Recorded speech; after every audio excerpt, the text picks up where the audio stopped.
Now that we've covered the basics of a single tracking point, let's take a look at multiple tracking points by going back to the first composition called 01 Motion Tracking. Here we have our motion tracking already set with our flags pinned to the lion sculptures.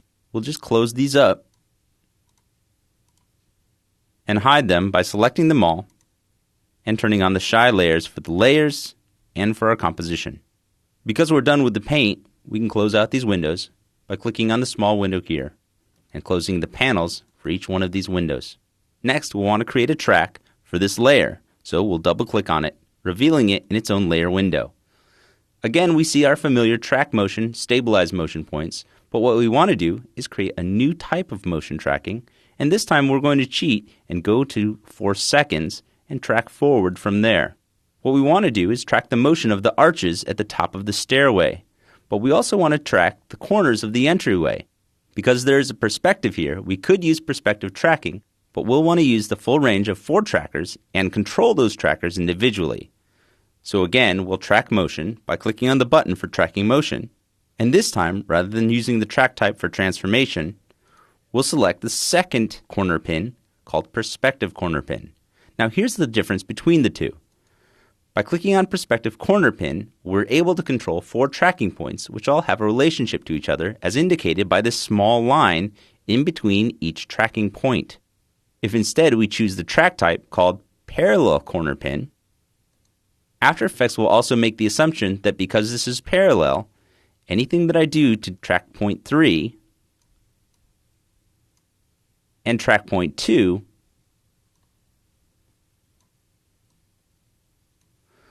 will then dictate where track point 4 will live. Instead of having After Effects interpolate this point for us, we want to describe exactly where the position will be. So we'll select that tracker by navigating up to the flyout window. Remember, we can reveal this current track in our timeline. Here we can see the multiple trackers that we have now inside of our layer. We can select tracker 1 and delete it. Again, we'll go up to track motion, click on track motion and select a track type of our perspective corner pin and allow us to control the 4 track points. To start with, I'll increase the feature size for each one of these.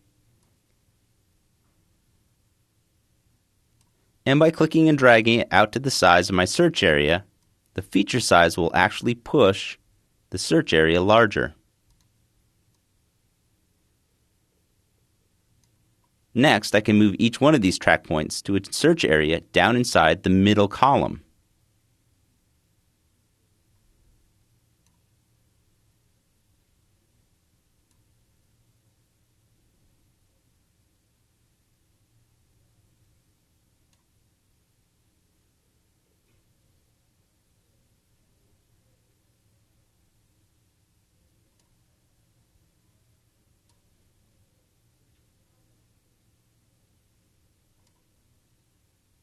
Next, I'll increase the search area for both of the top track points to allow a little more of the curved shape at the top of the arch.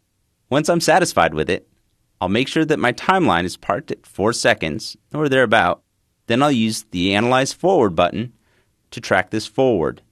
Remember that our tracking options are still set to stop if the confidence falls below 80%. Let's take a look at some of the other features inside of the options. First, we have the channel. Pixels in After Effects are made up of red, green, and blue, but those pixels produce a luminance.